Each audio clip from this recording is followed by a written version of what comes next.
Saturday. It's a special edition of M&M in the Morning. This time coming to you live in a live stream with video. First time ever. What's going on, Matt? Hey man, it's a 8:15 here. I got some coffee. The Starbucks line was a little long. Didn't want to delay this. I'm excited for it. Let's get to it. Oh yeah, so this one is it's the first one we're actually doing in the morning because we usually record the night before. But it is light out. You can see that there's light behind both of us, so that it's fun. If you guys are tuning in late or you missed some of this or whatever, you don't have to sit here and watch the whole thing. We're gonna upload it to YouTube so you can watch it after the fact anyway. So all right, so today, special edition, we were attempting to break the SML record for longest podcast. That currently sits at 98 minutes and 30 seconds or something very close to that, like 38 seconds. And that was held by Heat Check. We're going to break it today. We're going for 99 minutes. That shouldn't be a problem. Yeah, so, all right. It is Saturday. It is the day before the NFL Super Bowl, Super Bowl 56. Matt, give me your take on the Super Bowl and who do you think is going to win? Yeah, man, this is an interesting Super Bowl. I thought the Rams had a good chance. They weren't my pick to make it, but I thought they had a good chance. That roster's really good. I'm really surprised the Bengals have made it. Every time I look at that team, they've got Trey Flowers. I can't believe that guy's in the Super Bowl. He was a former Seahawk. He's terrible. I was listening to the radio on the way to the coffee shop, and some expert was on there saying their defense is like ranked 19th with whatever metric they use, kind of like Pro Football Talk. I don't see the Bengals winning this game. I think the pass rush is going to be too good or too much for Joe Burrow, as good as he's been. I think it's just he's going to get beat up. They don't have an offensive line. Their defense isn't good enough. I think the Rams win by two touchdowns. Like they win by 14. I think it'll be a close game, but I'm a Ravens fan, but I think the Bengals are one of the more overrated teams in the league. Yeah, they beat the Chiefs twice. And yes, they're in the Super Bowl. You can't discount that at all. But it's like, you look at them, their defense is nothing special, like you said. Burrow is good, but I'm not willing to put him top 5 yet. Not that I would put Stafford top 5 either, but, Jamar Chase has really taken this offense to another level. Everyone that said that they should have drafted Penei Sewell was proven wrong. But, I was on Twitter this morning and I saw a bunch of guys comparing this Bengals team to an 06 Bears or a 2012 49ers team that was just like completely outmatched and probably shouldn't be here. But you know what? They're here and you got to give them credit. I think it's going to be a close game.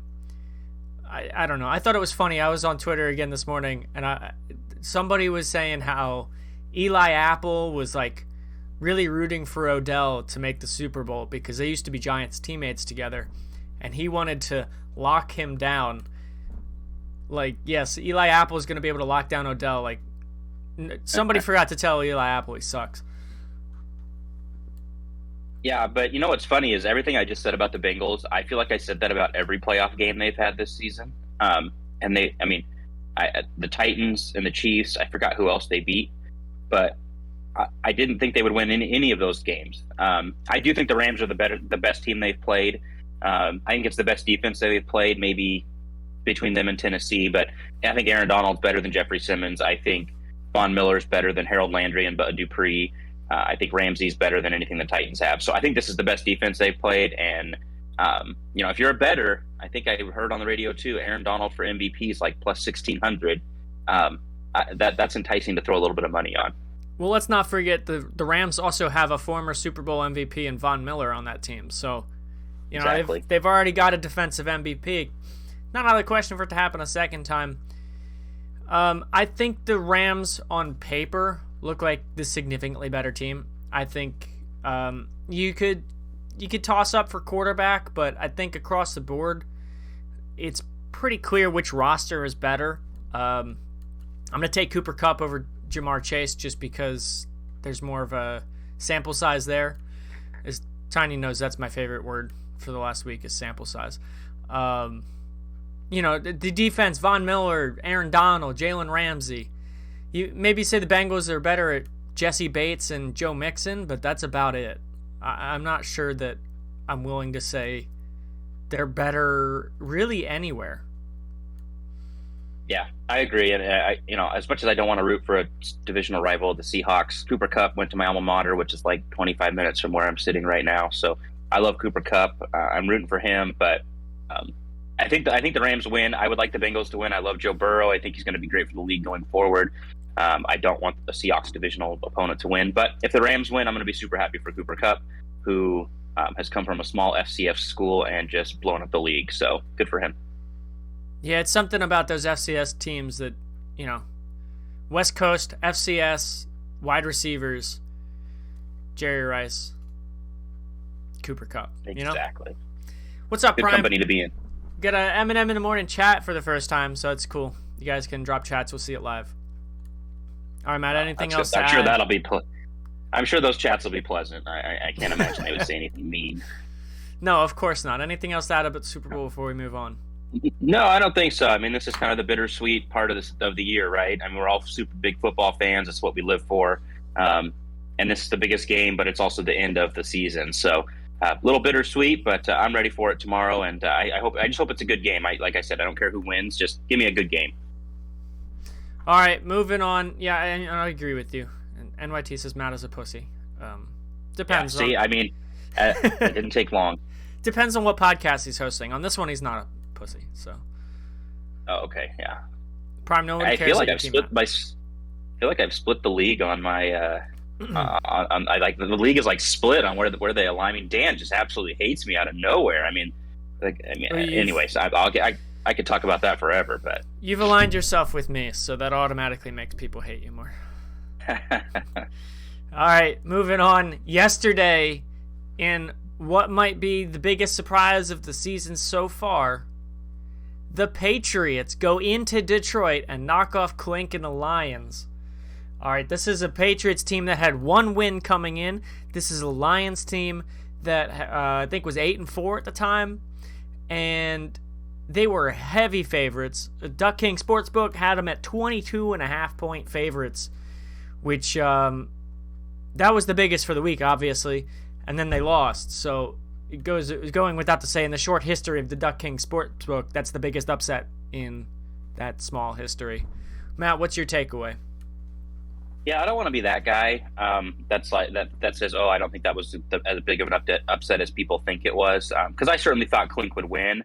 I did say in chat that Fig would cover that spread. I mean, it's Madden.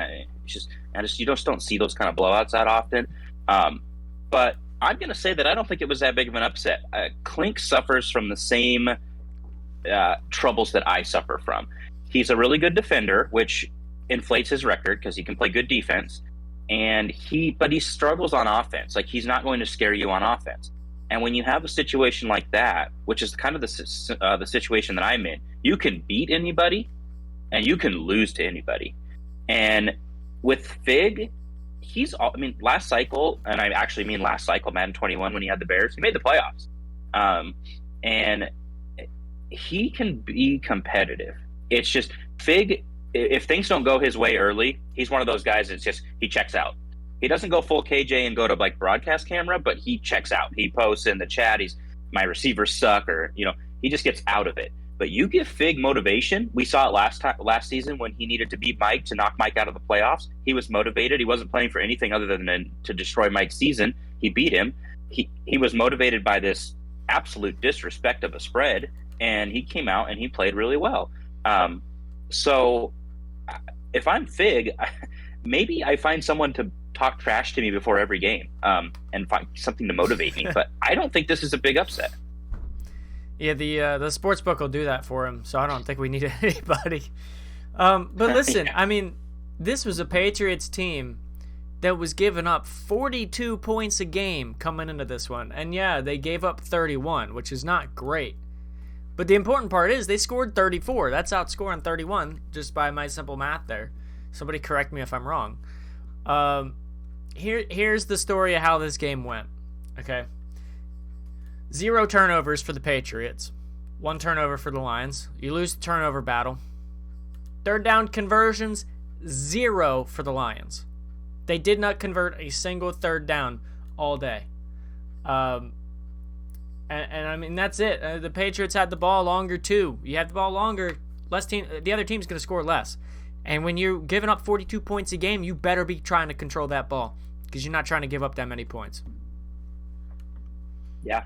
Edmonds, 177 yards and 2 touchdowns. I mean, Fig is a good runner. I said it in chat. I don't know how he gets such good run blocking.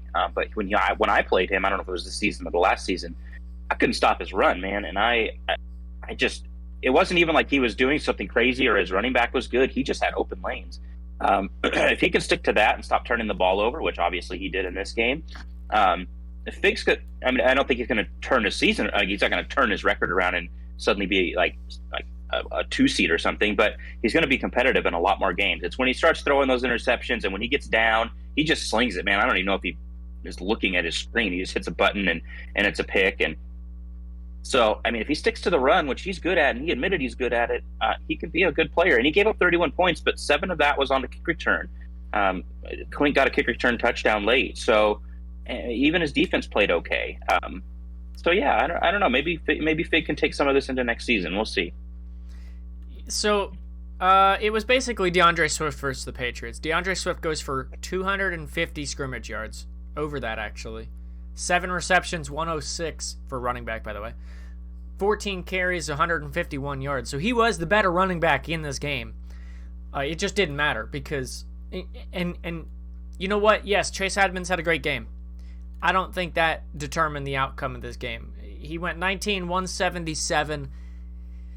9.3 a carry, but listen, Swift was doing the same thing, 10.8 a carry. The main difference that I see here is that Figs played lights out. No turnovers, 3 incomplete passes. 3. He went 13 to 16 passing, that's 81%. 9.1 yards per attempt, that's not great. That tells me that he's throwing it short, he's fine with it. You know, taking what you got. That's what you got to do when you come into a game where you are the underdog and where you're giving up a bunch of points. You got to take what the defense will give you, and that's what he did. That's why he won. Yeah, I mean, he doesn't have a whole lot of. I mean, as much as he's given up for receivers, he doesn't have any. Quez Watkins is garbage. Paris Campbell is not good, and he gave up first-round picks, I think, for both. But he's got a couple of good tight ends in Jonnu Smith and Hunter Henry, and Hunter Henry had 3 catches for 69 yards. And so, I mean, keeping it short passing game, and you know. Honestly, if you look at the box score, Klink had a good offensive game. 16 of 22, 234 yards, 151 on the ground. He had only one pick, but like you said, he didn't convert the third downs. Madden 22 is the version of bend but don't break defense. You're going to give up yards. That's it. Everybody does. Everybody, even Dan, 500,000 hours played. He gives up yards. The thing is, can you keep them from scoring or hold them to 3? That's Madden 22, and Klink and Fig did a good job. I know, 31 points, but he had a kick return. And Klink's a good player. I think he's going to make the playoffs. So, yeah, hats off to Fig. Keep it up, buddy. NYT just pointed out that you said 69, so I have to posthumously say nice. Yeah, I paused and I let you, but it's early. It is early. Okay. You missed it, but that's okay. Then I was looking up stats trying to figure out my next argument. So, no, I mean, Jesus. Oh, I didn't see this. Total yards gained. Detroit had 559 total yards gained. And, that includes kickoffs and, almost 200 of that was on kick returns. So, I mean, I don't know if that's sustainable. I think that might be a one-off. If you're Figs, you need to fix your defense. Because you playing like this on offense, that's how you're going to win games. But if your defense is like this, one mistake is going to doom you. Two mistakes, good luck. Because you can play lights out on offense, but if your defense is cheddar cheese, giving up touchdowns every single... cheddar cheese. I meant Swiss cheese. Swiss cheese is the one with holes in it. Yes. Giving up, all these yards, all these points, and it doesn't matter how you play on offense because it's not going to happen every game. All right, moving on. Let's talk about, a little bit of a interesting topic here. Rewind last playoffs, okay? Oh, God. Rewind the last playoffs, and Listen, I said Dan was gonna make it to the Super Bowl and lose. I had that right. I had half that right. I had Dan making it to the Super Bowl, and we split it on our Eminem episode for that playoff preview. Do you remember who you had in the Super Bowl?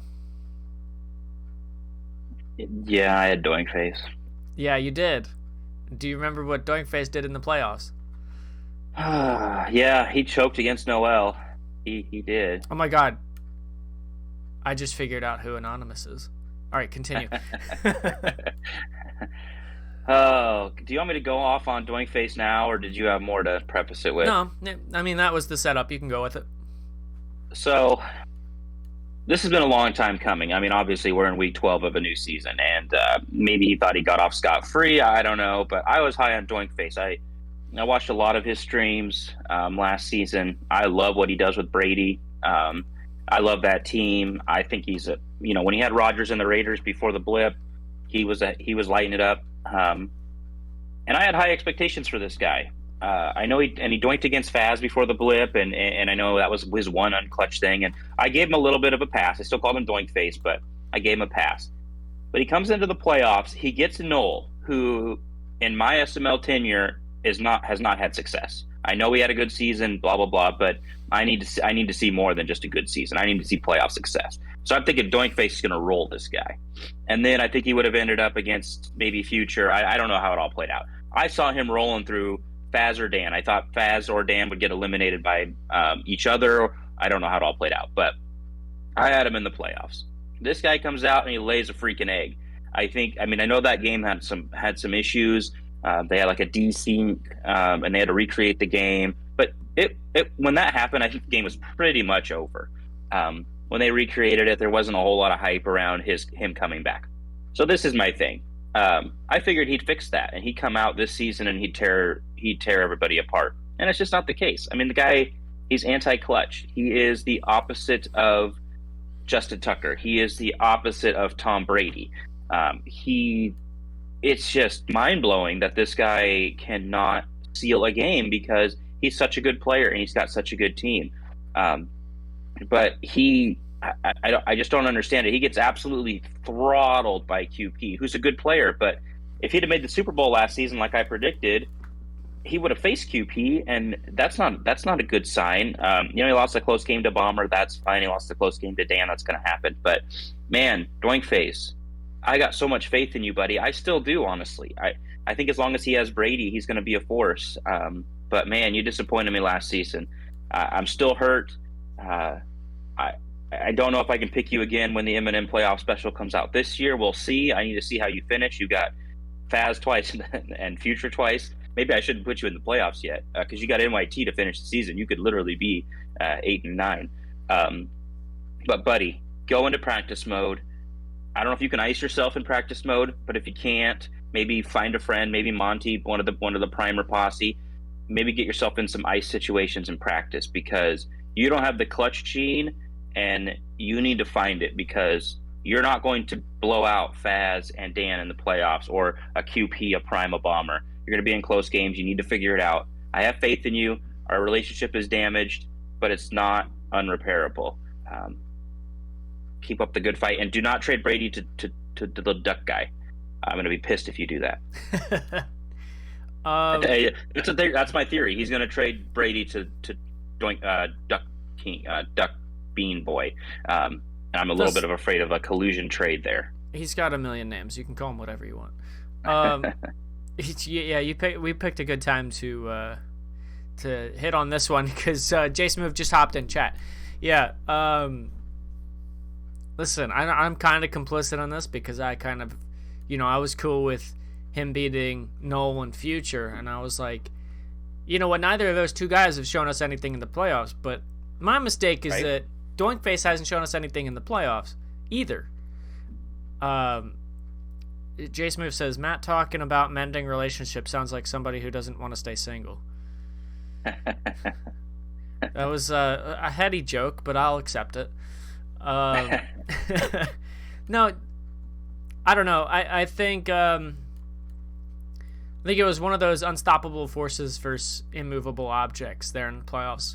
At least in the first round when it was Noel and Doink, because It was two guys who are not really known for their playoff success. Yeah, Doink is a newer guy. He's only been in the playoffs, maybe twice in the last 2 seasons or whatever.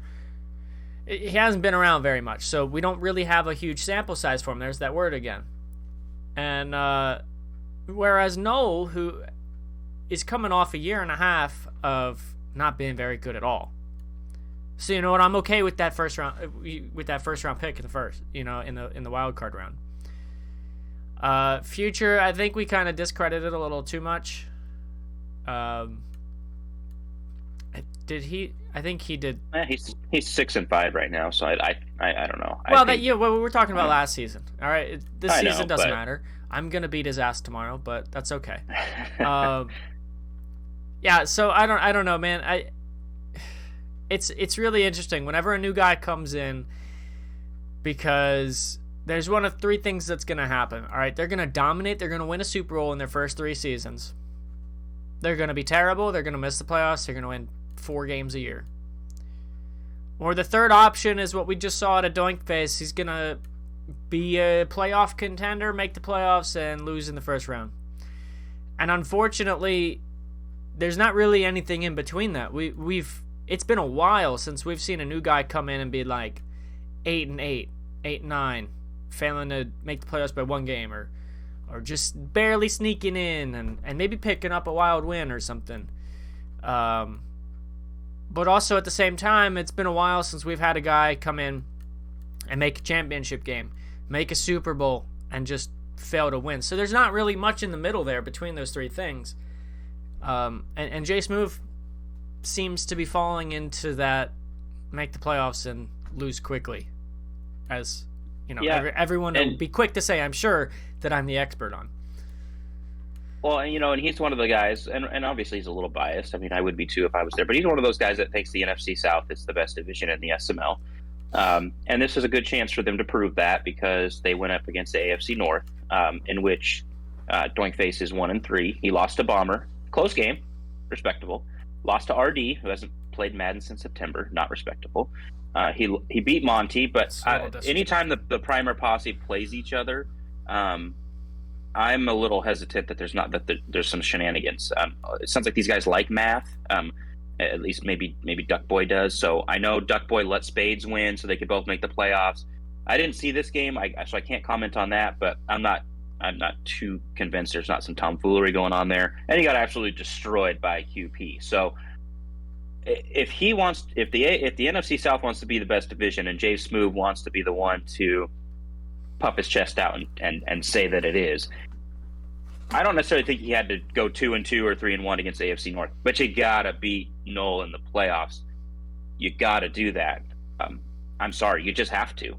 No offense to Noel, I love the guy, but Jay Smoove, you gotta do it. So I'm expecting big things from him this postseason. I'm assuming he's gonna make it despite the tough schedule. I think he's gonna split some of these games. Future doesn't have a quarterback. I don't know what he's doing over there with Ian Book or who. I think he's got Brisket now. It's just a challenge. I'm not trying to be mean to the guy. I like the guy. I think he's great for the league. I 100% think that he's good for the league. I don't pick on people that I don't like. But this is my challenge to him. Finish the season strong, get in the playoffs, make a run, make me look smart.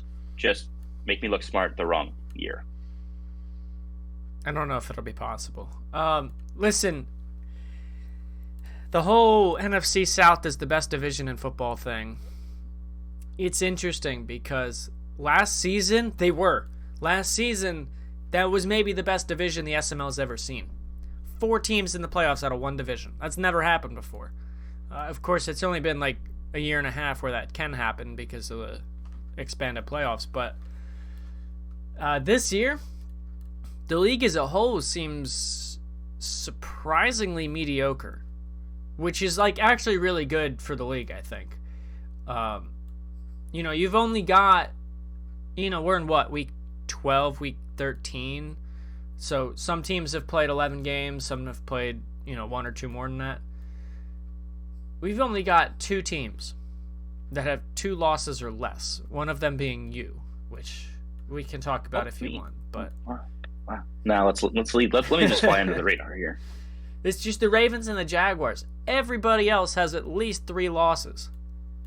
Hell, only 4 teams total have 3 or less losses. So that's what, 7/8 of the league, quick maths, that have 4 or more losses in just 12 or less games. That's kind of wild. One of those teams being the Lions, it's now 8-5, who, by the way, just lost to a team that just won their second game of the season. Yeah, we already talked about that, but I just saw it on the standings for the first time. I wanted to re-hit it. So yeah, I don't know how. Sorry to cut you off. I don't know how that can. I don't know how we can effectively judge any division right now until it hits playoff time, because let's look at that NFC South. Of those 4 teams with 3 or less losses, one of those is in that division. Another team has 4 losses, and 2 more teams have 5 losses. So it's like they're all right there. They're all borderline in that top range of records, and at least for this season. I don't know. I still think this is one of the best, if not the best, division in the SML. Oh yeah, if it's not one, I mean, and it's like Jordan and LeBron. It's 1A and 1B between them and the AFC. There's nobody else. No other division can make claim to that throne. It's AFC North or NFC South. Period. And just going back to what you said about a lot of the, just looking at the standings here on Daddy Leagues, every division is tight. I would say the AFC North is probably the only one that isn't. QP's got a 3-game lead, but there's probably some games within the division there that could alter that, because all 3 of those other teams are really good players. But for every other division, I think every other division is like 1 or 2 games separating them. Yeah, there's 2 games separating the NFC West, but that's been a close race until recently. But yeah, I think it's good for the SML. And I don't know what the cause is. I don't know if it's just because Madden 22, there's not a whole lot of defense, and you could just you just can lose any game because you can't stop anybody. I don't know if that's the answer. But I think it's good for the league. We're going to get some new faces in the playoffs probably. On the AFC side, I don't think Duck Boy's going to make it. So it'll be interesting to see. I think it's good for the league. I think the league's in a good place competition-wise, and we're going to talk about that here in a little bit. But there's some super exciting races. The Weenie Hut Juniors over there in the AFC East, Woods, Mike, they're probably both going to be 6-6. That's probably going to come down to the wire. So, I think AFC North, NFC South, by far the 2 best divisions. But then after that, it's just a whole bunch of a jumbled mess of chaos and fun, and I'm here for it. This wasn't an official topic, but let's just touch on the competitive balance of the SML real fast. What you said is, it kind of partly was that the top end is getting better, and that's true because we've had a lot of people come in that have been very good. The top end of the SML is better than it ever has been. Now, instead of, historically the SML had 2, maybe 3 top end guys there, and every once in a while somebody would sneak in, win a Super Bowl, but not really be considered in that top tier. Right now, and we'll touch on this next, but right now we have 5 at least that you could consider that top tier of the SML. But on the flip side of that, I think the bottom of the SML is getting better too. I really do. And a perfect example of that is Finns. Finns is a guy that I think he won. I was just looking at it the other day off the top of my head. I think he won 4 games in this pre-reset SML, pre-blip. He's got 6 wins this season. And I think he won a similar amount last season. This season's not over yet. He could win more than that. He's got a solid chance in this season and last season to probably double his all-time wins. And he's been around for, close to 10 seasons probably. And even the last place guy in the SML, poor Field right now. And yeah, I know it's probably because he doesn't have a whole lot of time to play because he's a cop and cops are busy and he's working nights and whatever. Field's a Super Bowl champion. Yes, it was 42 seasons ago. Yeah, that's a long time. But doesn't take anything away. He's got a Simbardi. So the fact that the last place guy is a Super Bowl winner is telling me that that bottom is getting even better. And yeah, you can point out guys like KJ, Figs. But Figs has made the playoffs before. KJ's come really close to it. Fins has not yet, but he's getting closer. I think the bottom end of the SML and the top end are getting closer. And I think that's really good for the league. We're seeing a lot more mediocre records. And yeah, it's like kind of boring to look at. But like, hey, 6-6 versus 5-6. Who cares? 8-5 versus, 6-5. That's fine. That's fun. The closer in records everybody is to each other, the better for the league. Because there was a time not long ago, maybe a year or two, if that, where the SML would have two guys that had 15 or 16 wins. And they would have 2 or 3 guys with like 1 or 2 or 3 wins. And it was not competitive. But when you get a guy like Clink losing to a guy like Biggs, it bodes well for the league. Yeah, I mean, I said it in chat. You can't take anybody for granted. Dan told Tiny he was nervous for the game, and Tiny, 5-7, not a whole lot of historical success, but he played me really tough. It came down to the wire. He threw a bad interception at the end of the game. Otherwise, we were back and forth, and that's what it is in the SML. You can't. I don't care what their record is. You can't walk into a game, boot up your PS5, and say, "Well, I'm going to win this game. I'm going to try a new playbook. I'm going to go through the motions. I'm just going to walk in here, stomp this guy, and get my dub." You can't do that against anybody. Even if I'm playing field, I'm not doing that. I don't care if he's 0-11.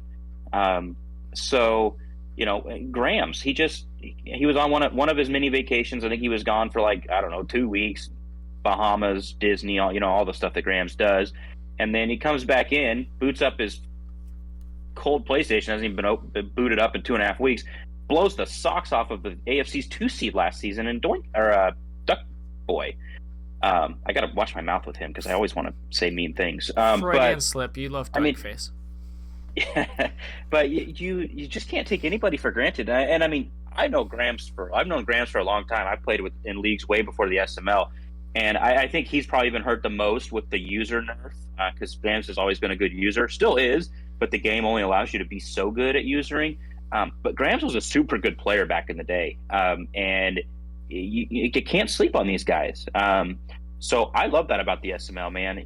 It doesn't matter who's playing. Like if there's a live stream link and I'm free, I'm watching because you never know what's going to happen in these games. You just never know. Yeah, I still think overall games are somewhat predictable. If you see a guy like Bomber going up against Grams, you probably know that Bomber's going to win. But there's that chance, and that ever so more often coming up, that, you see something you don't expect. Like we saw yesterday with Patriots and Lions. You want to know something funny? Sure. Week 4, Grams 27, Bomber 16. Yeah, well, we'll touch on that later, I think. But Bomber has been. But I know what you mean. I know what you mean. Yeah. Well, let's look at the hottest win streaks right now, and I see the Browns third on that list with 6 straight wins. So, yep, not the same Browns team, right? So you know what I mean. And I've always said this: NFL, SML, you throw out the first 4 weeks of the season. You throw them out because by the end of the season, even by week 5, teams are completely different. They've got a hold on what they want to do. They know their rookies better. By the end of the season, first 4 weeks don't matter. I mean, they matter in terms of record. If you're going to miss the playoffs by a game and you lose a game early, but you know what I mean. I mean, you cannot judge a team based on the first 4 weeks of the season. Especially the elite guys. I mean, Bomber's obviously in the elite category. Faz started out bad. I think he actually was 0-3. He's won like 8 or 9 straight. I mean, when it comes to the elite guys, you just can't panic. I know we always do, and narratives run the SML, but don't panic. These guys are always going to figure it out. The Bombers, the Primes, the Dans, etc. It tends to be, even with the slow start, regression to the means is maybe not the right way to put it, but like a progression to the means, if you know what I'm saying. Because especially with guys that start hot and then finish slow, or vice versa, a regression to the means is kind of what you're going to get. Because you get a guy like Bomber, who's going to start 1-4, and then he's going to rattle off 6 straight wins. Now he's 7-4. You get a guy like you said, Faz, who started 0-3. You know his record is now? 8-3. 8 straight wins. You get a guy like Prime, 1-3 start, 7 straight wins. Exactly. It's just, and then on the flip side of this, and we're not going to touch on everybody, but we will touch on a couple. The Seahawks started 5-2. They're now 5-6. So we're going to touch on the Seahawks in just a little bit, so I don't want to talk about that too much. But, you know, first half of the season even, it's hard to judge because it's often going to look different. Let's go back to last season. We saw how slow the Eagles started and dumped. Well, yeah, he missed the playoffs, but he still started winning games at the end of the season there, and I think he finished with 6 or 7 wins after starting with way less than that. So, just depends on how slow the start is, but first half of the season almost just doesn't determine how good a team's going to be for the rest of the season. Agree. All right, so then I guess we will move on since you didn't want to add anything to that. I got nothing else to say about all those guys. I'll touch on them here in a little bit. All right, so let's talk that Big Five, and I want to use your exact words here. When we were starting this up, you said the Big Five was, excuse me for 1 second while I find it. You said the Big Five was QP, Prime, Bomber, Dan, and Faz. I agree with you. I think that's the top 5 in the league. Yep. If you had to pick one of those 27, 28, 27? I don't know. Math. If you had to pick one of those 27 other guys to win a Super Bowl this season, who's it going to be and why? Yeah, so I'm gonna give you my obvious pick, who I'm not going to pick. I'm going to give you my honorable mention, and then I'm going to give you my pick. And I'll just touch on the first two real quick. The obvious pick here is RD. He is a Simbardi winner. He has proven in every season he's been in the SML, I believe, that he is a contender. But I'm not picking him because he hasn't played this game since September. I thought it was October, but he actually left in September. And so he's basically playing this game brand new. I mean, I've seen him rush 3. I've seen him do things. I've just seen him do things that we know you can't do in this game or you shouldn't do. And he needs to figure that out. My honorable mention is D-Muse. He's made a Super Bowl before. I played him. He's a good passer with Mac Jones. I don't know how he does it with that noodle arm because he does go downfield, with Waller and Ridley. But I think he could sneak up on people. But my pick, God, I'm not even touching the NFC in this, but because I don't think there's anybody else. But I think Monty might be a shocker. He's kind of like Doinkface, in the Primer Posse. He just every time I get high on him, he lets me down. But he's got Freight Train. We all know what that can do. We've seen what that can do to Bean, what that did for Bean. He went from 5 wins and like 4 ties to the 2 seed in the AFC. And he's I think he closes his eyes on defense, but if he opens them, I think he could be a legitimate contender. He's going to make the playoffs. I don't have really much of a doubt about that. Schedule's a little tough, but he's my pick. I think Monty is a good player. He's a young kid. Those youngsters, they know the game. I don't know how close he was with Spades. If he runs a little bit of the Spades offense, he's certainly not as cheesy as Spades at all. But if he opens his eyes on defense and plays it, I think he can compete with the big dogs. And he's battle tested, man. You go through that in AFC North. This is his second time going through it. I mean, You get in the playoffs, and if you squeak in or you sneak in with an easy schedule, or maybe your division is garbage and you're just better than everybody else, so you get in and you go against those big dogs, man. Your palms get sweaty. You're nervous. Those field goals aren't so easy to make. Knees weak, arms are heavy. Yeah, exactly. So it's like, but he's battle tested, man. If he gets in the playoffs, which he just barely missed it last season, and if Prime was in the NFC, he would have made it. It's just Prime's got to make the playoffs, and unfortunately, he took Monty's spot. So he's going to come in battle tested. Look at this. He's probably going to beat the brakes off KJ, but then he's got QP, Faz, RD. He should beat DW, and then he's got Bomber. I mean, if he could get into the playoffs after that schedule, I think he can make some noise. I really do. I think Monty's a good pick. He's an underrated guy. He's scoring a ton of points, so that always helps, especially in a game with limited defense. Excuse me, I'm gonna cough for a second. All right, I'm all better, thanks to my mute button. That threw me off for a second. I think another good guy to talk about, just a guy we just talked about, Klink and the Lions. We were throwing him some shade earlier in the episode. You got to throw him some love too, because he's turned around, and this Lions team is not good. All right. Well, there should have been. Bomber? Did you really hear that? Because this button is supposed to mute my mic. Can you still hear me? I don't know. Maybe it didn't. I don't know.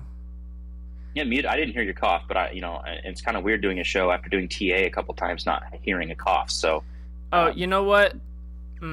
That explains it, because I know why. Because it mutes my mic in Discord, but it doesn't on Streamlabs. Okay, I understand now. Sorry. Whoops.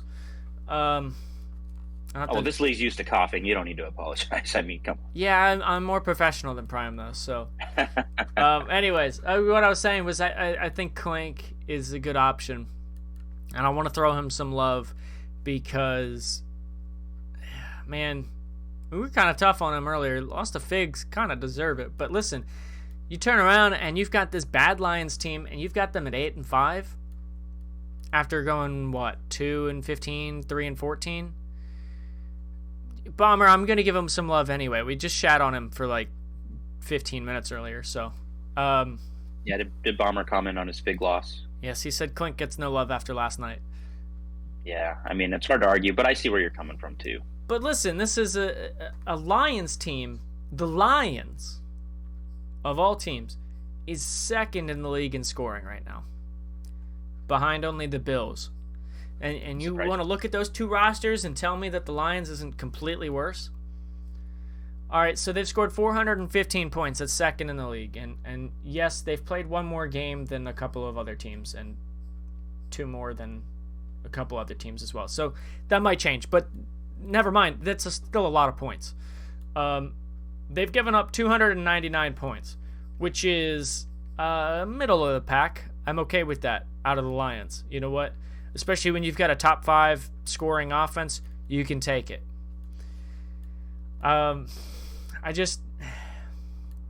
Listen, this is a Lions team. We've seen it before. But pre-blip, the Lions made the NFC Championship Season 1. They won the Super Bowl the following season. Yes, I would say QP is a better player than Klink. Do I think he's significantly better? No, I think he's a significantly better team builder. I think that played a huge hand in it. You get Herbert, you get all sorts of wide receivers to throw to. That's fine. But this Lions team, and the fact that they've not rebuilt very much of it, and they're winning 8-5. I think Klink could go into the playoffs, and the only team I wouldn't favor him against would be the Panthers or the Falcons. Yeah, and I mean, I think he's got to win that division probably. He's got a game against Noel. He's one game back right now, because it's hard for me to. I don't know. I was thinking, the NFC South's going to get in, and that means it's just the division winners. Oh no, there would be. No, that if all NFC South teams get in, then it's only division winners in NFC South. So in that case, Klink would need to win the division, which is possible. But I don't know, man. Future might drop out of that playoff picture. He's 6-5. He has He's got, he's doing the Mike FML thing at quarterback. He's doing it a little differently, but he doesn't. It's a different quarterback every week, I feel like, and it's not a good one. I think he's using Jacoby Brissett right now. Again, Klink is just in that situation that I'm in. We'll look really good, and then we'll look absolutely terrible. I mean, I beat Prime, I beat Demuse, I beat Pauly, but I lost to Colt. It's just I can lose to anybody, and his defense is really good. I think he's like 10th in points allowed. He's 5th in passing defense.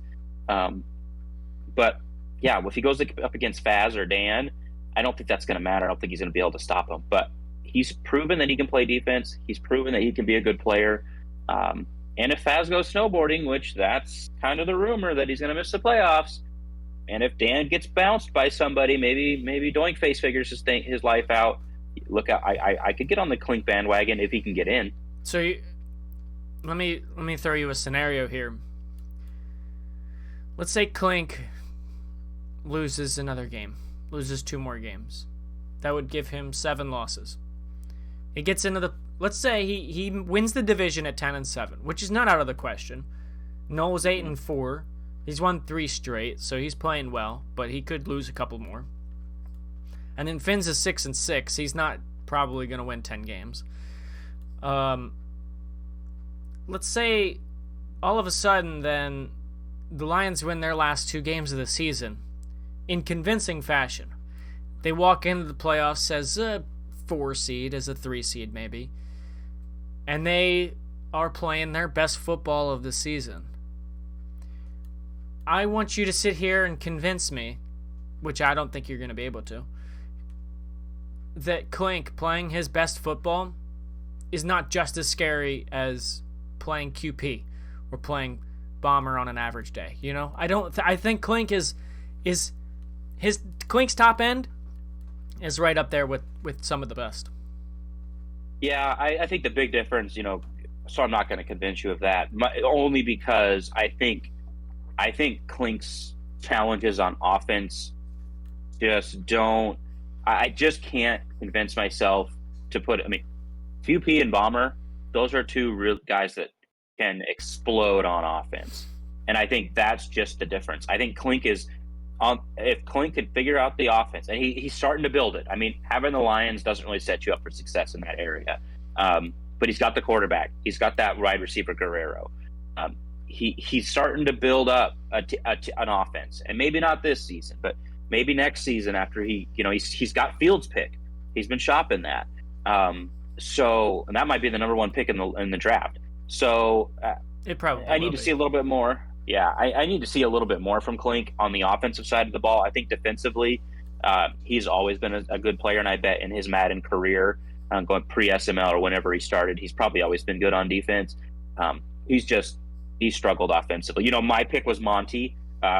Monty, total offense, 1. Passing offense, 1. Rushing, 1. The guy's got the best offense in the league. If he opens his eyes on defense, look out. He's like the opposite of Klink. He can score, but he can't stop you. And when it comes down to that, he can't throw an interception. Maybe it's just who gets the ball last, which can be tough to control. Sometimes the coin flip could determine your outcome there, especially against the elite guys. So I like Klink. I think Klink's a good guy. I love watching his streams. He always commentates his own streams. He's a great guy. I need to see more on offense before I can jump on that bandwagon. And I'm not overreacting to the Fig loss. It happens. Fig was motivated. He felt disrespected by the large spread. It happens, but he can't do that anymore. He's not going to make the playoffs if he has any more of those blips. Yeah, I'm going to agree with you. I think you can pretty much just throw that one out. Because yes, there are things you can take away from it, and yes, you have to learn from every loss. Sometimes you just got to throw out a loss. Sometimes you have a loss where it's just like, well, that sucked, and then you just have to move on from it. I went to look at Klink's roster here, and when I was browsing Daddy Leagues earlier, I don't know if it hasn't been updated or whatever, 2nd overall pick in the draft, quarterback Mark Clark just unlocked his dev trait. Want to guess what it is? X Factor. Oh, that's right. It is X Factor, yeah. Yeah, so they have an X Factor quarterback. Huge upgrade already. You know what? That's comparable with a Herbert, who would obviously be higher rated at this point, but didn't have X Factor when he won the Super Bowl, I believe. No, he didn't. Am I wrong in thinking that? No, I don't. I think he won the Super. He did. I think he won the Super Bowl with the Lions when he had Stardev, or Super Stardev. Sorry, Superstar. Yeah. And then he was X Factor afterwards. Jay Smith says Pro Reads is useless though. Yeah, but I mean, I don't know who said it, but I mean, Pro Reads, he does have that, and I think it is useless. Brady has that, I think so. I'm going to take Dwayne Face's word for it. I'll never have an X Factor quarterback in my life, probably. But the ticket's going to be, I think he's got Quick Draw and Roaming Deadeye, which those aren't the worst things in the world. But I think he gets 3 more when he hits a certain overall. I think it's going to depend on that. I think it's 80, 85, and 90 or something like that. Oh, okay. Yeah, I mean, if he gets he's whatever Brady has, that where Brady, like, I don't know what it is with Brady, but like it's like NFL blitz, his passes are like on fire and they just get there really fast. If he gets something like that, oh man, that's a game changer. Yeah, listen, I've said this since superstar abilities came into the game. X Factors, at least the ability of an X Factor, is overrated. Mm-hmm. I disagree with a couple of them. There's exceptions, Freight Train being one of them. Right. However, for quarterbacks, it's extremely important because with quarterbacks, you get an extra 3 abilities. I think the abilities, like the actual X Factor abilities, are overrated still for quarterbacks, with the exception of maybe like Omaha. Omaha. Or, I mean, that's the only one I can think of off the top of my head. But those extra 3 abilities make a huge difference in a quarterback because you can get a guy like Mark Clark right now. If he was a superstar, he'd have Quick Draw and Roaming Deadeye, which is fine. That makes you better than the average quarterback. But it's like, I could do with some better abilities. But then he's going to get 3 more, and we've yet to see what those are. But, I mean, hey, X Factor's huge. He's got DeAndre Swift, who is still only star dev, but could potentially go to superstar in the offseason. And his wide receivers are Juju, Daniel Guerrero, who you said I think was a first-round pick. Superstar. And he's a superstar with Jukebox. He doesn't have a second one yet. Quintez Cephas leaves a lot to be desired. So does Amon-Ra St. Brown. So this rebuild's not over. This rebuild's going to keep getting better. Tight end is Dalton Schultz, who's got a solid overall, but only 81 speeds and, average at best stats. He traded Hawkinson, or you would have had him. I think I would have preferred to keep him, but I don't know who he got for him. So, yeah, I don't remember either. And the defense is not the youngest in the world, but linebackers are fairly young. And this team's going to keep getting better. This team has 5 teams, or 5 corners that are 24 or younger, including their top corner in Greedy Williams. And including, I think, a second-round pick in Alex Preston. I think I was looking at corners, so I kind of know better, but I think he was a second-round pick. It's going to get better. This roster's not a finished product. So even if Blink doesn't win this season, I think next season he could be even better than he is this season.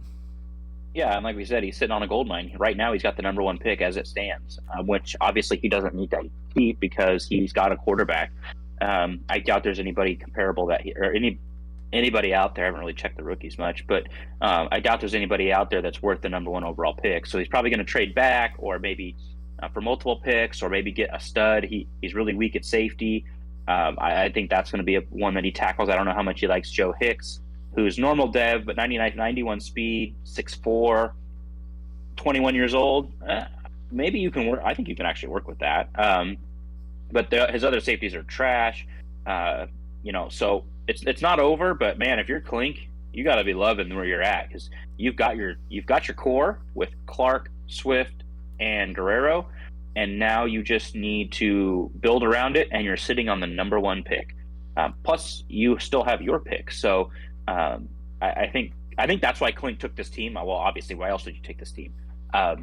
Any higher than 32, the picks. So, yeah, I'm interested to see where this goes. I'm not on the Klink bandwagon yet. Again, great defender. I think he's got some offensive challenges. I think his stats are a little inflated because he's played some extra games. But watch out for the Lions. I think this is a contender waiting to happen. I think you're right about the draft. Likely to have the number 1 overall pick. Again, not set in stone. But he does have the Rams pick, which is looking like it will probably be number 1. However, if you go and you look at the top end of the draft board right now, number 1 and number 2 are quarterbacks. We've established that the Lions don't need a quarterback. Number 3 is a right tackle. I swear to God, if you take a right tackle at number 1.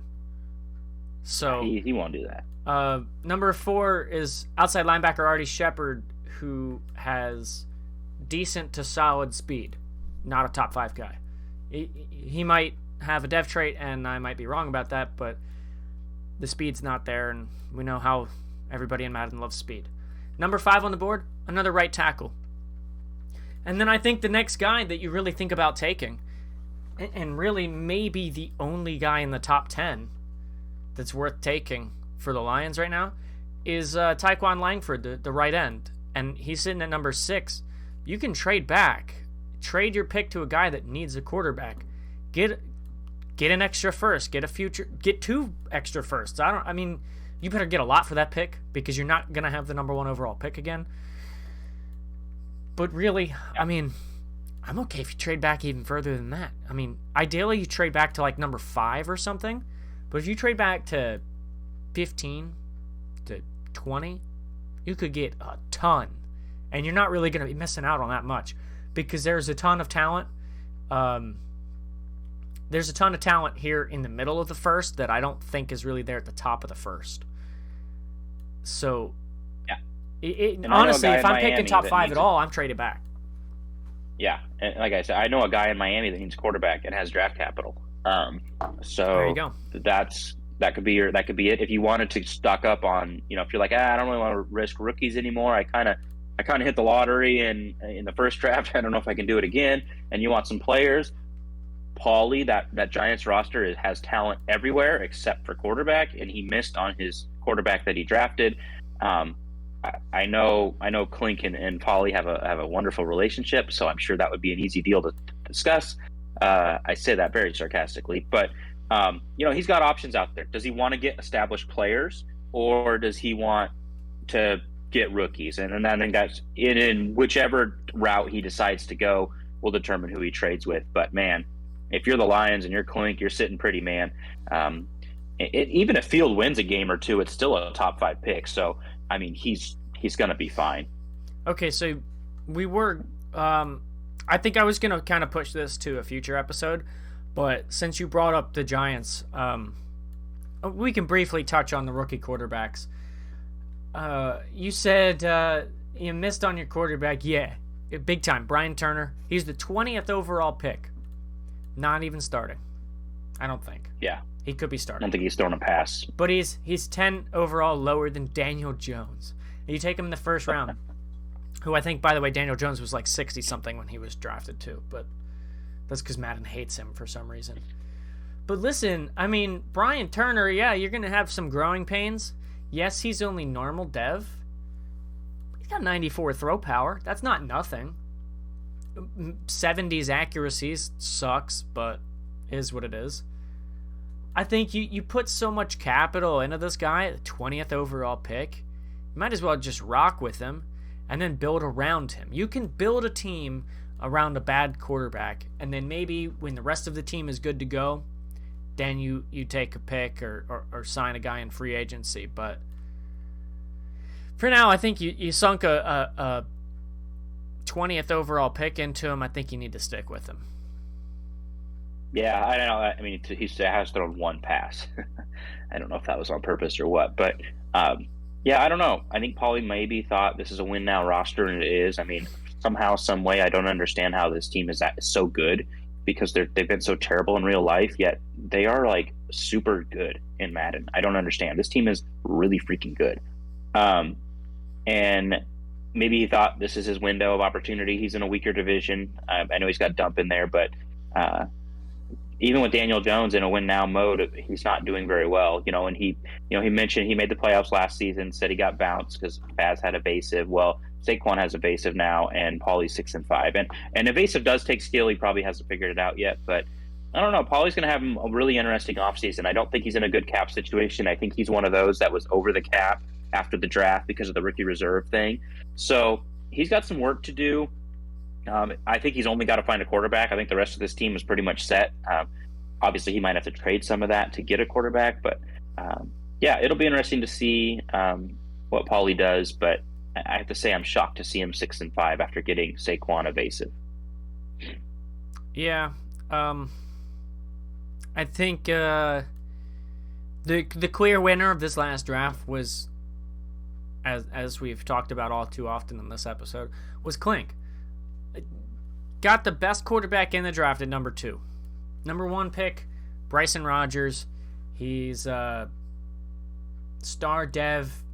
It looks like he's not as good as he is because he's got a -4 morale right now, which I don't know if I've ever seen morale that low. But he's a 78, 80s accuracies, 94 throw power. Nothing special, star dev. You definitely can build around him. He's definitely a franchise quarterback, I think. We'll see if he sticks. But Clark was an X factor, and let's head over to the Browns roster and check on Daniel Sears, who was the 3rd overall pick. Normal dev hurts. We knew that coming out. 92 throw power, decent accuracies. You can live with it. You can work with it. 88 throw in the run. That's good. Great. And I think Bomber's watching right now. He can chime in, tell us how he likes him.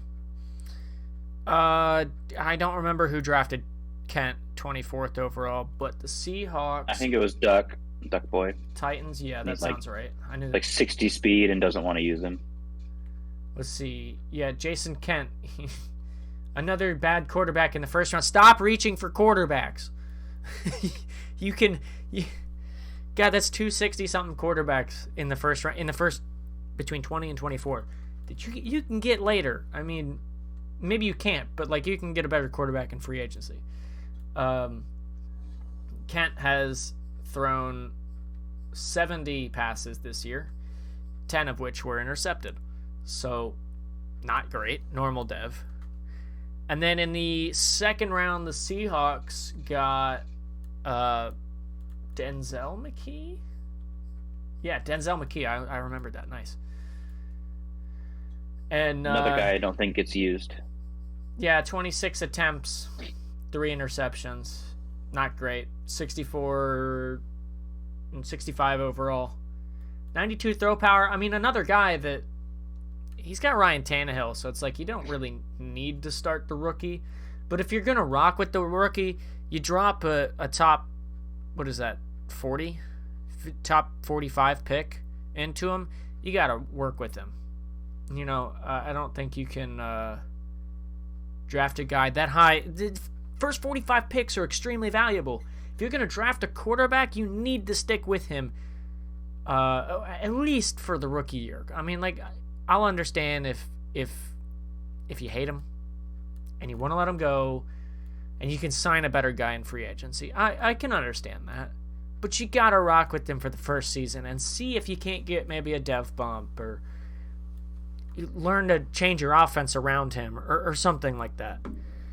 And, yeah, because you got Ryan Tannehill, he's 82 overall right now. He's going to drop below. He's 34 years old. He's going to regress probably below 80.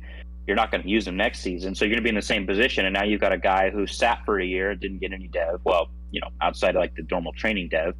And so now what do you do? Do you draft another quarterback and hope you hit on that one, and maybe you waste another top 45 pick, or do you just what do you do? Do you just find another old rotting free agent to use? I know we're going to talk about the Seahawks here soon, and maybe we can segue into that a bit right coming up here. But I don't get it either. And I know I'm picking on him when there's others, but the way that Spooky plays this game, his quarterback is much more important than, say, Duck Boys. who has freight train and can run the ball. So yeah, I don't know. I'm on board with you, man. I don't want to reach for a quarterback ever, because those guys probably could have been grabbed in the third or fourth round. Yeah, I mean, there's always the chance that they're not there, and you really want to get your guy if you really believe that he's good. Okay, fine, but I have an issue for it when you're sitting him and he's not playing. You took this guy with a high value pick. If you were just going to draft a quarterback to not play him, trade the pick or draft somebody else. So that's a perfect segue into our Seahawks segment as we talk about the Seahawks and how they've been struggling. They started out really well with Ryan Tannehill and have since fallen off. And I don't spend too much time on this because I believe some of the issue has been he's been out of town or disconnect or something. Mm-hmm. So 4 straight losses, not entirely all his fault. I'm going to cough again, so I'm going to actually mute myself this time. Talking a lot makes you cough. But listen, I mean, like we were saying, Denzel McKee is not a bad quarterback. He's not great. He's not going to blow the doors off anything. But, mid to high 70s accuracies. Plus, he needs less than 4,000 XP for a dev upgrade. Which you can, if you're starting him, you could probably get 1,500 XP a week. But as it sits right now, he's getting 600 XP, 800 XP, 700 XP, 800, 600. It's going to take forever. He's not going to get any better unless he's on the field. And, oh God, you better be focus training him. If I find out that you're not Spooky, I'm going to throw hands with you. And he should have his focus. He should have 6 focus guys too with Pete Carroll. I'm assuming he starts out pretty hot. I don't know. He's not focus training him. So. Oh. And here's how he's played. In week 11, 6 downs played, 1 touchdown, 53 yards. Week 10, 2 downs played. Week 9 was 30 played downs, and out of those 30 plays, 72 passing yards. So, listen, get your guy on the field. And I swear, Spooky, whenever you're ready to give up on this season, because I can understand you started 5-2, you're like, all right, no way the rookie's touching the field now. You start 5-2, all right, stick with the veteran. That's fine. But now you've lost 4 straight. When you're ready to make a change, put McKee on the field and give him the rest of the season. Because he will develop, he will get better, and he might not ever be great, but that's a top 45 pick you're dropping on him. You got to use him. Yeah, and I think I've just thought Spooky was fool's gold the whole time. His fast start wins over Field, who still hasn't won a game. He beat Coop, whose resurgence has only been recent, and he's kind of fizzled out, and he's lost his last 2. The win over NYT is impressive. There's nothing I can say about that. That's a nice win. Absolutely demolished by Faz. That kind of started Faz's run. Yeah, that was week 4, so he was 0-3. Came into Seattle, laid a thumping on him, 45-8. Doink Face beats him up by 3 scores. He beats Tiny. Not putting much stock in that. Beats Grams, who, I mean, it was just a different Grams every time. Loses to Mike, and that might have been the Hebrew Hammer too, because of week 9. I don't know. So that's certainly not good.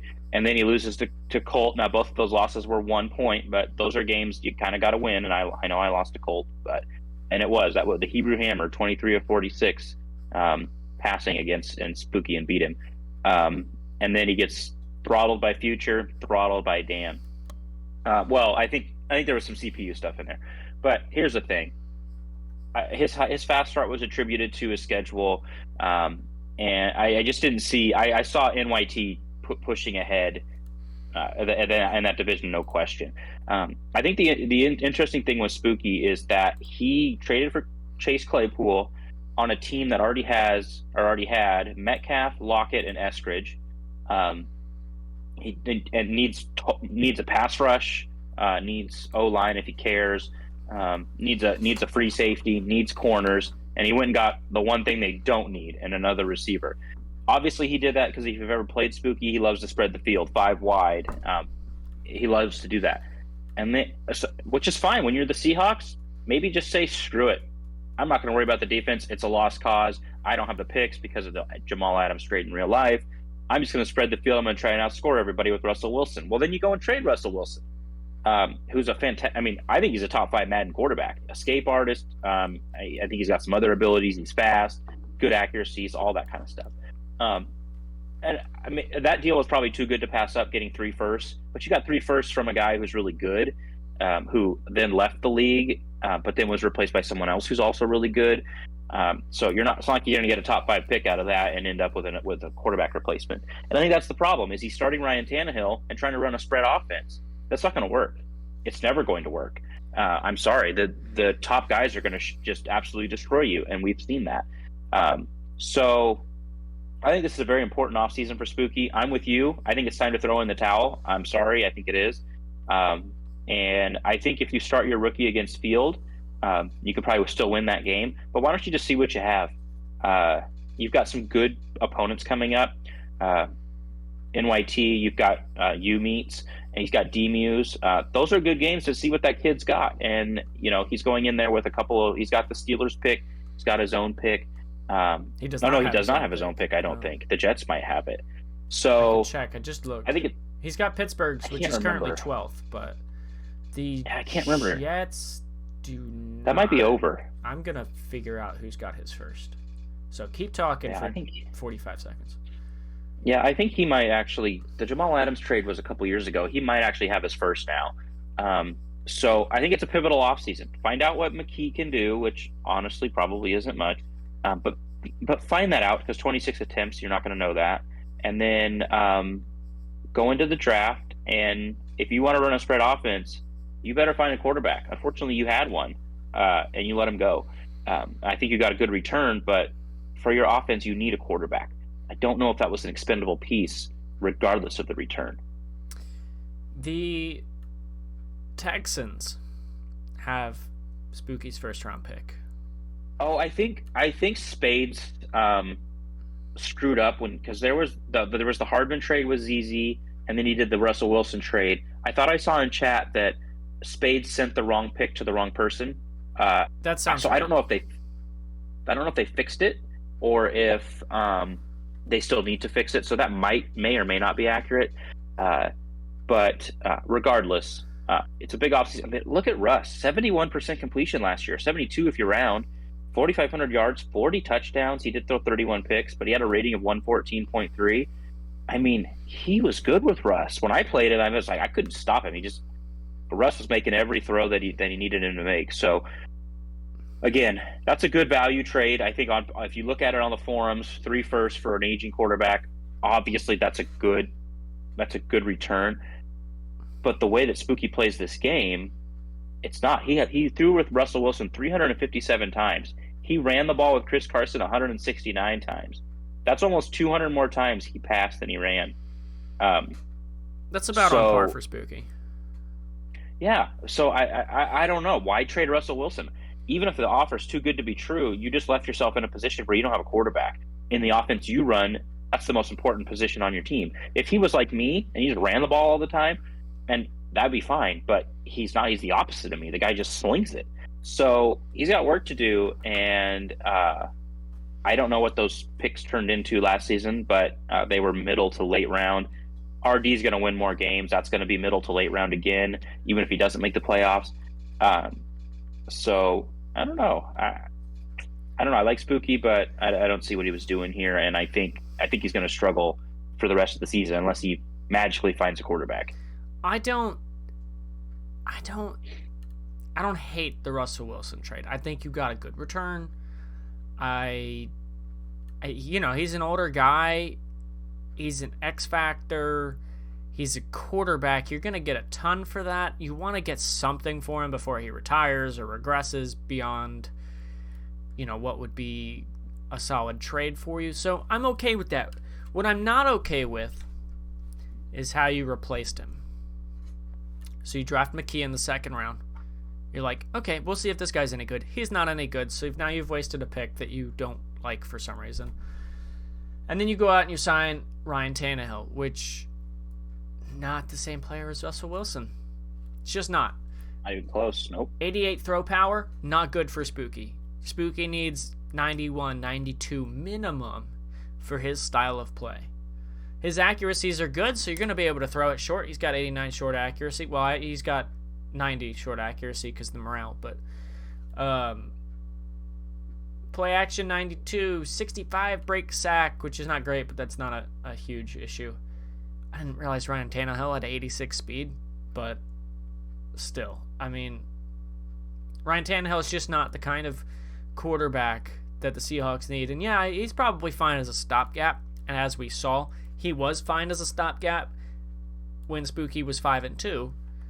But since then, he's really struggled, and he's fallen off. I want to look at his schedule real fast.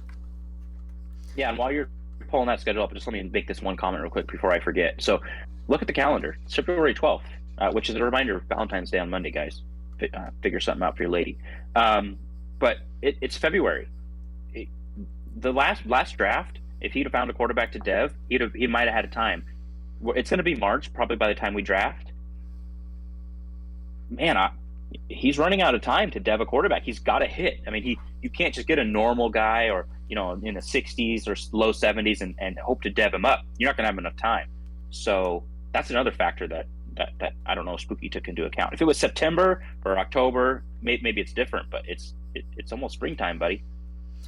Bomber says he bets that Russell Wilson will finish the cycle still better than anything that Spooky has at quarterback. 100% agree. We'll see if regression takes a hold, but that may not be that hot of a take. And you can't regress out of Escape Artist, I don't think. Maybe if you overall goes too low, but he's always going to have Escape Artist. Okay, so Spooky started 3-0. He took a loss to the Panthers and the Buccaneers. That's okay. I'm fine with that. Except, wait, hold on a minute. You gave up 101 points in those two games. That's an issue, okay? And you turn around and you beat the 49ers. Cool. 21-17. Defense looks a lot better. It's still tiny, though.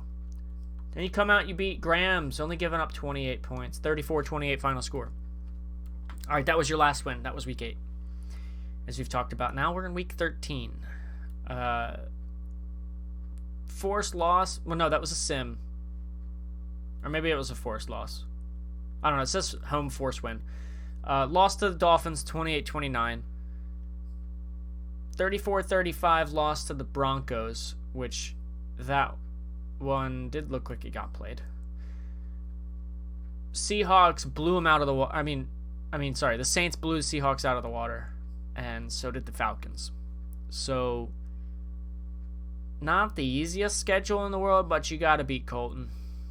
And then, you got to beat the Hebrew Hammer and Mike. I mean, you got to win that game. That one was they didn't play it, so it was probably a force win. I think it was a force win. Okay. Gotcha. Well, okay, now you get to rebound, and you've got the worst team in the league in the Rams coming up. You've got the 49ers, a team that you've already beaten. Then you've got the Cardinals, who are currently leading your division. That's a must-win game in Week 15. And you've got me, D-Muse, and then you finish it out with Finns. You can still come back from this. You've fallen off. You're 5-6. You can still come back from it. Spooky, I swear to God, if you don't finish second in the division, I'm giving up on you forever. Yeah, and I shouldn't have been so strongly worded that he should give up on the season, because technically he still has a chance. He did beat NYT. That's his most impressive win on the year. Honestly, I think it's his only impressive win on the year.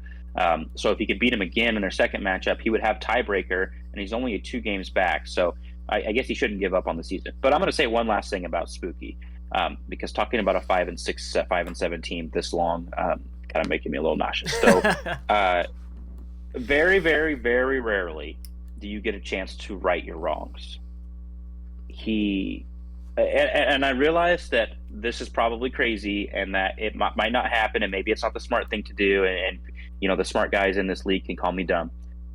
Uh, he has a chance to go to RD and say, "Look, man, what about this? I don't know Spooky's pick situation. Just give RD his first back, give him Claypool, and get Russell Wilson back.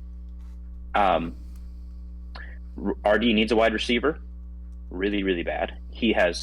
Because Spade's gutted that team of wide receivers. He needs picks. He's made it clear he doesn't want Russell Wilson. RD's never really needed a super, super good quarterback. He's on the block. He's been posted in the trade block. Hit him up. Give him his pick back. Give him Claypool back. I think RD would probably take that deal and get Russell Wilson back. I think you need to do some research. Maybe sim some games or sim some seasons in like an offline franchise. See if you can find a trend with Russ. Maybe reach out to the Primer guys and maybe NYT or somebody. Maybe NYT might not help you because you're in his division. But maybe Mike, find out. Primer is one season ahead of us. Find out what Russ looks like. He's still 91 overall. He's 33. I think quarterbacks tend to last a little bit longer. Still 91 throw power. Accuracy's all over 90. Hell, everything's over 90 pretty much except for his speed. So I won't even go through that. Obviously, he's got escape artist. That's not going to go away. I think he's got a chance to right his wrong. The way he runs his offense, Bomber's right. He's not going to find a better quarterback. And I think Bomber, what he actually said was that even with regression, Russell Wilson will end this cycle as a better quarterback than anything he's going to have. Spooky's not going to pick high enough to get a Mark Clark X factor right out the gate, and he's not going to have time to dev even if he got a Mark Clark. So, hey Spooky, I'd be in RD's DMs yesterday, and I would see if maybe I can get my quarterback back. I think you can. You may not want to part with Claypool, but it's going to be much easier to get a wide receiver. Claypool's not even honestly that great.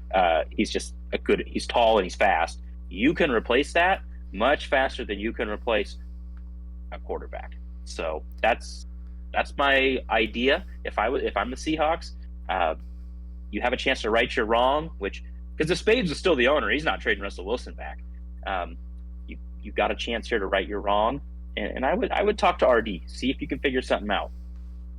Aside from the top end speed guys and your superstars and your X factors, and this applies to both wide receivers and tight ends, I think wide receiver and tight end, I think, are two of the most easily replaceable positions in the game.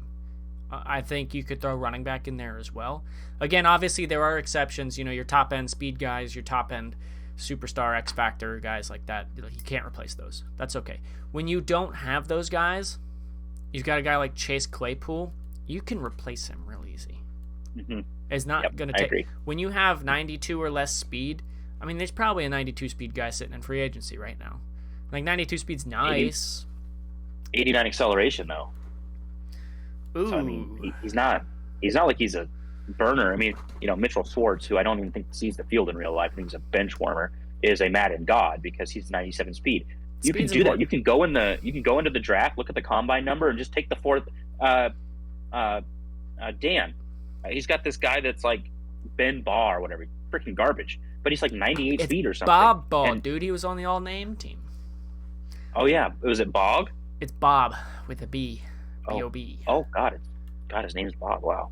Love him. It doesn't take much. Wide receiver's expendable. Hell, he could probably get 3 or 4 of them in the draft in free agency.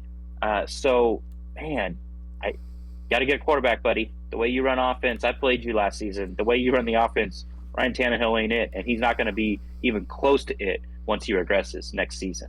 Whereas Russ would still be solid because of those abilities, escape artist, and he's much better than Tannehill, so his regression won't hit him as hard. So it'll be interesting to see what Spooky does. I'm curious if he takes my advice. He probably won't, but he's got to get a quarterback, and he's got to get one fast.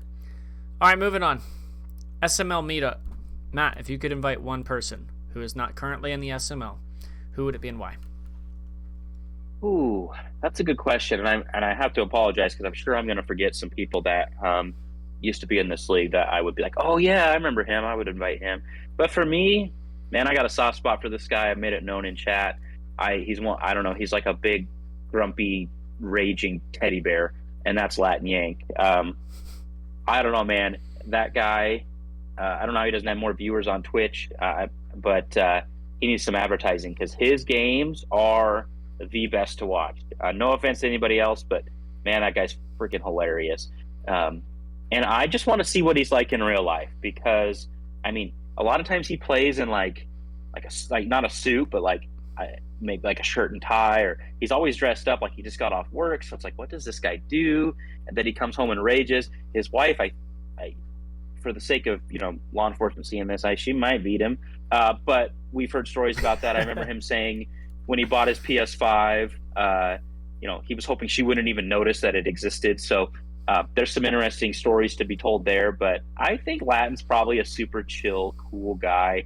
New York Jets fan, so he's been through a lot. But Latin Yank, just at the sake of me probably forgetting some other owners that used to be here. Well, I guess Raider fan would be fun just because I think that guy's a freaking firecracker, but he'd probably start a fight. That'd be either fun or a disaster, and I can't decide which. Yeah, exactly, and that's just too much of a risk. And it would probably, if Raider came, it would probably make guys not want to go, depending on who it is. So I'm gonna go Latin Yank. I have a soft spot for the guy, and yeah, that's my pick. Yeah, Latin's his streams are really fun. You never know what you're gonna see. He's getting beat up by his wife, or his son is playing and he's off doing chores or something. That's funny. All right, I have my real pick and I have a sleeper pick. My first pick is gonna be Rolls Royce, and I think he's in the primer right now, so I don't know if he even really counts. So my other pick will count. He does count. I don't think primer guys were invited. Okay, well, I'm gonna say Rolls Royce because he and I just always got along really well, and we're similar in age. And I feel like he'd be a good beer drinking buddy and just fun. There you go. My sleeper pick is gonna be, and this is gonna be a hot take, but I think it's funny. QB stud, because I think I just want to have a beer and a conversation with him because I feel like his opinions on literally everything are hilarious. And rolling back, crunching the numbers live would be fun. If half the league probably wasn't around when that was a thing, but we used to just do like an hour-long podcast stream, and it was just me and QB would just talk about a spreadsheet for like an hour, and I would try to make it entertaining. I was like, that's funny. The spreadsheet was so intense that like hardly I even understood it. So I was like, I don't have any idea how this is entertaining, but people watched it, so I did my best. Yeah, I mean, QB's kind of like a legend icon in a good or bad way, depending on who you talk to in this league. But my experience with him is limited. When I joined the primer, I got the Eagles. He was the Cowboys, so we did battle back and forth. And so I could totally see, because whenever we would play, I'd say good game, and he would want to talk about the game, like every freaking big play, he would want to talk about it. So we'd have like this long group me chat after every freaking game we played. But I always thought he was a cool guy. Unfortunately, he was the Chargers in the SML, I believe, and I think him and PJ left at like almost the exact same time, because DW got the Chargers and then I got the Patriots, and I think it was like almost at the same time. And PJ, I might invite PJ. I want to talk to him about that Drew Lock trade. I'd invite him, but yeah, QB. I never really had a problem with him, but I just love him when he gets brought up in chat, because some guys are like, man, I love that guy, or we need to bring him back. And I think Paulie's like, I don't remember which side he's on, but he's pretty passionate about it, like most things. And then there's guys that are like, oh hell no. I don't know. And I know NYT, I think, sent him to the Shadow Realm, but yeah, that would be interesting. Yeah, QB was he's like was a bro guy, right? The Chargers. QB was the Chargers, and he beat me 20-6 in the Super Bowl, and then NYT like ran the ball on 3rd and 9, and it pissed him off so much that he quit the league. It's just the most random thing in the world. I remember it because he was upset because NYT was running the ball in passing situations and passing it in running situations. And he was for some reason that upset him so much that he just left the league. And I think it's funny. He's another guy like kind of like Raider in the fact that he's completely the opposite of Raider, but he's still abrasive. Like you either loved him or you hated him, and at times it was both, or flip flop. It was just funny. All right, moving on now. All right, look, retirement talk. Can't go a cycle, can't go a season without somebody talking about retiring. This time it's Field and it's Prime being like, oh man, I'm gonna have a kid and he's gonna be better than me at Madden and I'm gonna have to take a step back and be just a figurehead. What do you make of it all? Yeah, I mean, she just thought you see retirement all the time. I think Fig was literally on the ledge. Maybe this win over a Clink will make him take a step or two back. But you hear it all the time. But I don't know.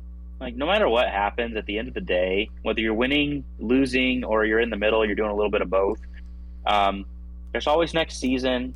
There's always the chat. There's always the next Madden.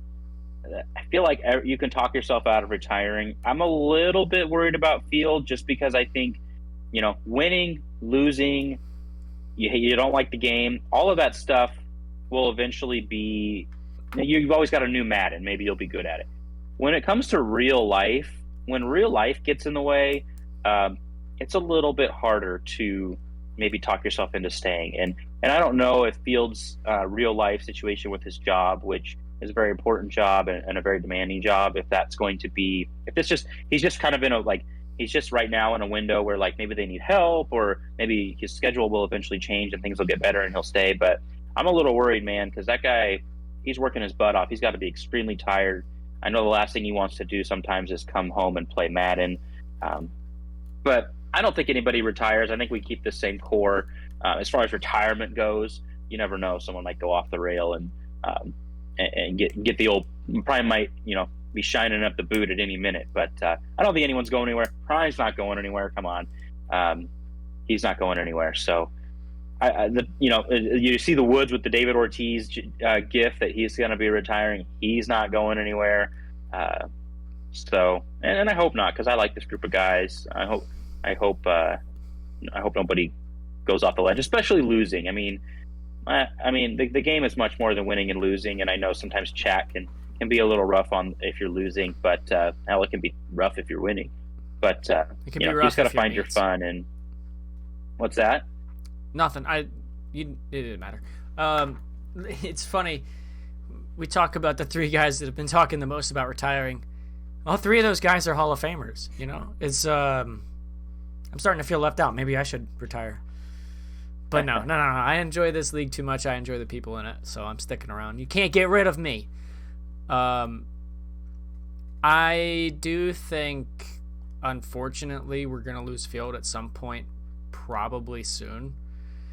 Because he's just he's been struggling to schedule his games with his work schedule, and more power to him. I'm not taking anything away from him. And credit to him. I mean, he's 0-11, and he says he's still enjoying playing and streaming his games.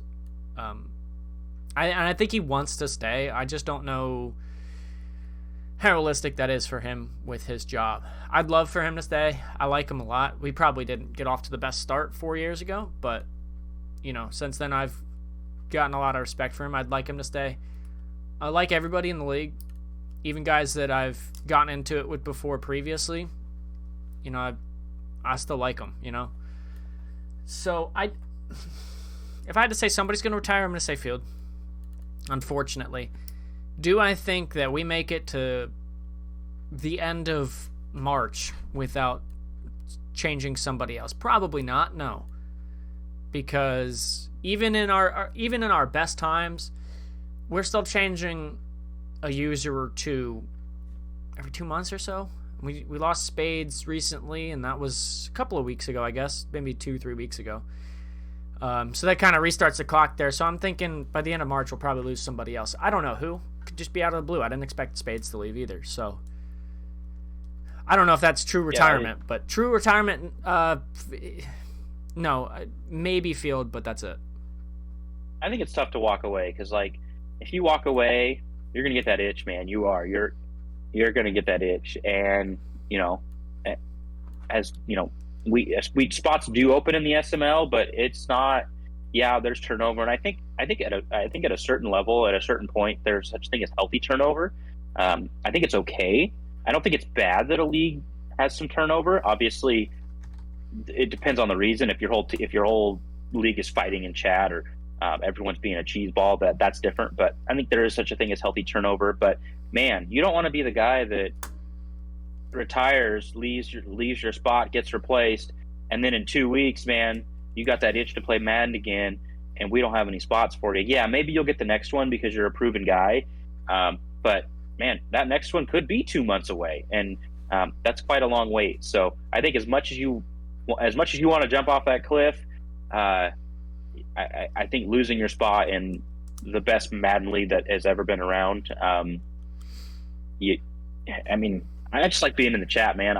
I don't consider myself. I mean, I know I'm 9-2, but when it comes to the main dogs, I don't see myself beating a QP, a bomber, and a prime, or any combination of those guys when it comes playoff time. Maybe not. But man, I just like being in the chat. I love flipping crap to people who've got a bunch of different personalities. I don't know, man. I even if I was 2-9, I wouldn't be thinking about retirement. I'd be having literally just as much fun, because it's a great group of guys, and I hope that everybody does stay. And but if you have to go. I mean, if you have to go. I'm sure most of these guys all have a spot waiting for them when real life, if that's the reason, relaxes a little bit. So NYT just reminded me of something. I forgot. The end of March is NYT's busy season. That's like when his busy season starts, and I think he typically disappears for a little bit at the end of March. So maybe that's something to keep an eye on. He's not going anywhere. No, my advice. He's a lifer. My advice to guys that are thinking about retiring is tell Prime you're going on vacation and just take a week and think about it. You don't actually have to go on vacation. I mean, you could, but just take a week and think about it. And then at the end of that week, if you're ready to play your games again, you're good. You're back in it. And then if you're not, you're ready to go. That's all right. But just don't make a snap decision that you're going to regret. Yeah, Prime's an understanding guy, and he'll talk to you in DMs and talk about where you're at with the game and how you're feeling about the game or the league, and maybe there's, like you said, something you can work out. I feel like there was somebody, maybe this, I don't know if it was this cycle or literally the last cycle, Madden 21, where they needed a break and they went on auto for a little while. I mean, if you're in that position, just talk to Prime and see what the options are, and if there aren't any, maybe you just stick it out. But like I always say, man, find your fun. If it's chat, if it's a new play, if it's maybe trying to trade for your favorite player, or more of your favorite players from your favorite team, if you don't have your favorite team, I don't know, maybe poke somebody, find a rival that's around your skill level and poke at them and have some friendly, I don't know what it is, whatever gets your competitive juices flowing. Because it's easy to stay in this league when you're winning. It's easy to stay in any competitive event when you're winning. It's the guys who lose that really make the league, because to stay when you're losing is not as easy as winning. So it's those guys that are picking in the top 10 every year that really make the SML what it is, because if those guys just quit every time, we'd have to be replacing them. And so, yeah, find your fun. And yeah, I just stick it out. I like everybody in this league, and I'm excited to see where it goes. Yeah. All right, I lost my train of thought there for a second. All right, so our last topic for the day was going to be the NFC playoffs bubble. I think we're going to save that for next episode, because we are nearing very close, short, just about 45 seconds of the record that we were aiming for today. In less than a minute, we will be the longest podcast in SML history. We set that out. We're at 98 minutes right now. So, no, we're at... Did I miscount? I think I did. Yeah, we're at 99 minutes. Hey, we did it! All right. I wish I had some, that was the party poppers or something. There you go. Yeah. Longest podcast in SML history. Let's go. I'm going to pat us on the back. we didn't. There's no filler here. We had topics planned and we hit them. We didn't say, okay, let's talk about the weather or anything like that just to fill the time. We hit our topics. We stayed SML relevant all 99 minutes.